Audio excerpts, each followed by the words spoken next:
آٹھویں ہستی وہ یہ کہا گیا ہے، لکھا گیا ہے کہ حضرت رسالت مآب صلی اللہ علیہ وسلم کی تھی، اور نبی کریم صلی اللہ علیہ وسلم نے بچپن میں کلام کیا۔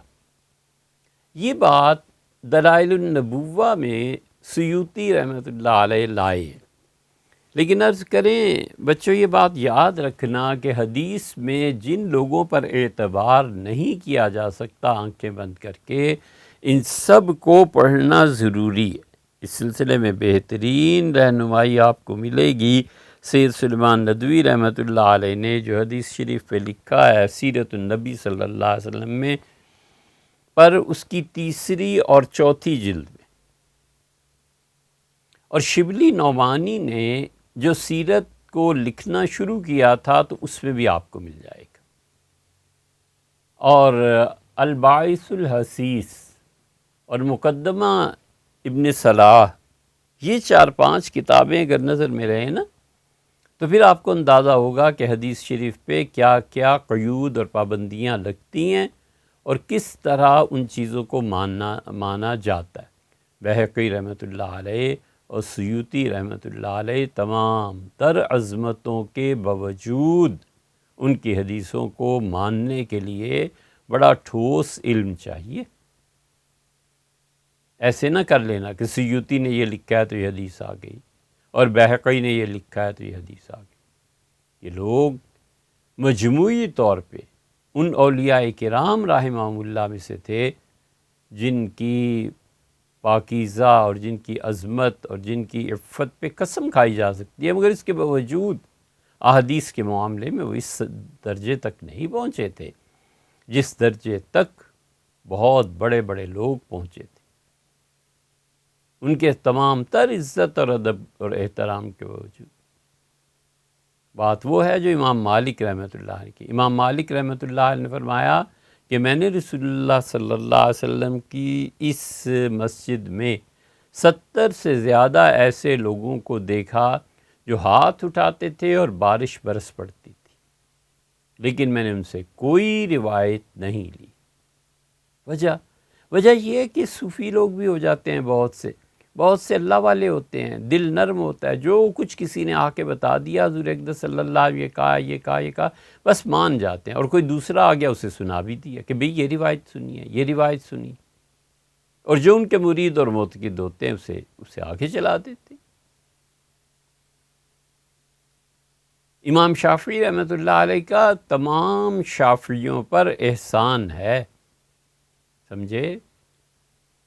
کوئی شافعی مسلک کا ایسا نہیں ہے بچوں جس پہ امام شافعی رحمۃ اللہ علیہ کا احسان نہ ہو، سوائے اس بہقی کے کہ بہقی رحمۃ اللہ علیہ اتنے بڑے آدمی تھے کہ انہوں نے امام شافعی رحمۃ اللہ علیہ کی ایک ایک ایک ایک بات کو حدیث اور کتاب و سنت سے ثابت کیا ہے۔ امام بہقی رحمۃ اللہ علیہ کے ہاتھ چومتے امام شافعی رحمۃ اللہ علیہ اگر ہوتے ایک زمانے میں، اتنے دلائل کا انبار لگا دیا۔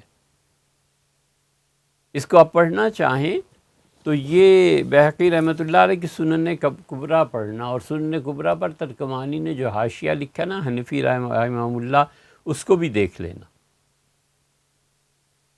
اس لیے سیدنا ابراہیم علیہ السلام کے بعد حضرت رسالت مآب صلی اللہ علیہ وسلم کا تذکرہ بھی آیا ہے۔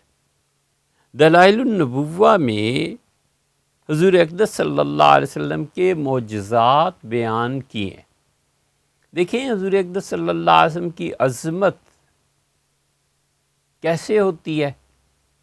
ہمارے زمانے میں لوگ جدید چیزوں کو دیکھتے ہیں، پھر حضور اقدس صلی اللہ علیہ وسلم کے جملوں سے ثابت کرتے ہیں کہ یہ تصور آپ نے دیا تھا، معاشرتی قوانین پر مبنی یہ آپ نے فرمایا تھا۔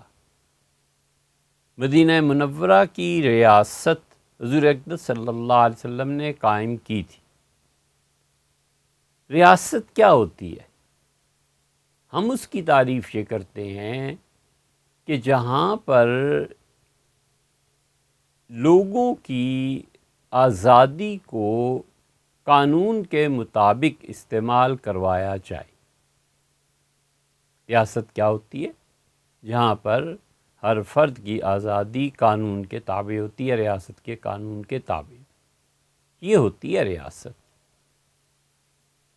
مرد و عورت کے لیے، بچوں کے لیے، جو بھی ہیں لوگ، حتیٰ کہ پودوں اور حتیٰ کہ نباتات تک کے لیے جو اسٹیٹ نے قانون بنایا ہے آزادی کو اس کے مطابق محدود کرنا، یہ جو زمین کا ٹکڑا ہوتا ہے اور اس کی حفاظت کے لیے مستقل ایک فوج مقرر ہوتی ہے، یہ ہوتی ہے ریاست۔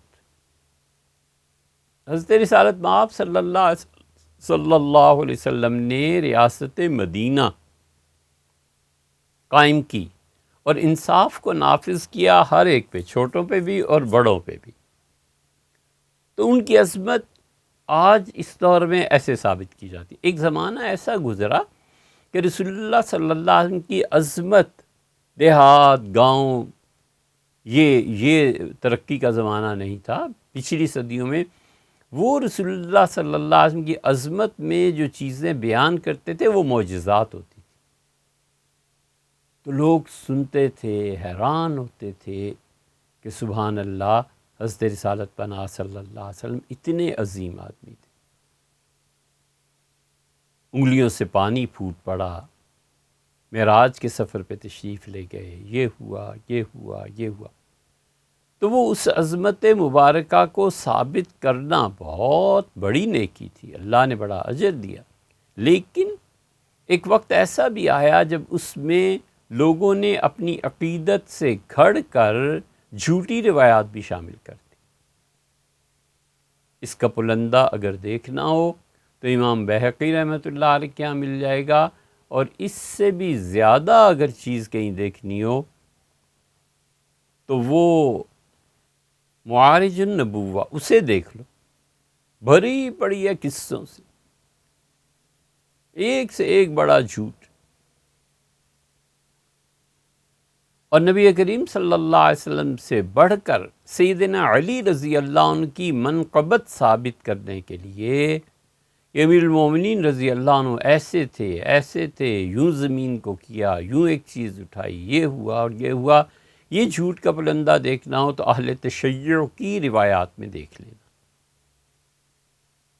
یہ پڑھو گے، کبھی 2-4 مہینے نکال کے ان کتابوں کو دیکھو گے تو خود ہی تمہیں پتہ چل جائے گا کہ حضرت رسالت مآب صلی اللہ علیہ وسلم جو ازلی و ابدی اللہ تعالیٰ کے دوست، اس کے محبوب، کائنات کی سب سے عظیم ترین ہستی، جس کے مناقب قیامت تک ختم نہ ہو، کہ اللہ نے فرمایا ہے وَرَفَعْنَا لَكَ ذِكْرَكَ۔ لیکن اس کا مطلب یہ تھوڑی ہے کہ جھوٹ بھی بولنا شروع کر دیں، لکھنا شروع کر دیں۔ تو سیوطی کی روایات اور بہقی رحمۃ اللہ علیہ کی اس معاملے میں روایات بہت سی، ان کی اصل ہی کوئی نہیں ملتی۔ اس لیے بچوں، جتنی سیرت کی کتابوں میں روایات آتی ہیں نا، خوب سوچ سمجھ کے پرکھ کے قبول کرنا۔ تو اس لیے حضور اقدس صلی اللہ علیہ وسلم نے بچپن میں کلام کیا، ایسے بالکل نہیں ہے۔ دلائل النبوہ میں امام بہقی رحمۃ اللہ علیہ نے اور ان کے جو معاصرین وغیرہ تھے، یہ زیادہ سے زیادہ حضور اقدس صلی اللہ علیہ وسلم کی سچی جھوٹی روایات بیان کرتے تھے، تاکہ لوگوں نے کون سا تحقیق کر لینی ہے، اور کتابیں اتنی کہاں اویلیبل تھیں، بس ان کے دل میں کسی طرح عظمت بیٹھے۔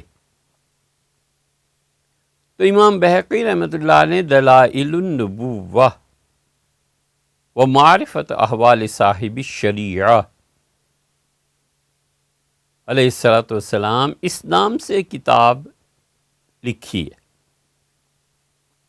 4 صدی کے آخر میں ان کی پیدائش ہوئی تھی، 384 ہجری میں، اور امام بہقی رحمۃ اللہ علیہ نے گویا نسبتاً کم عمر پائی، 458 ہجری میں ان کا انتقال ہوا۔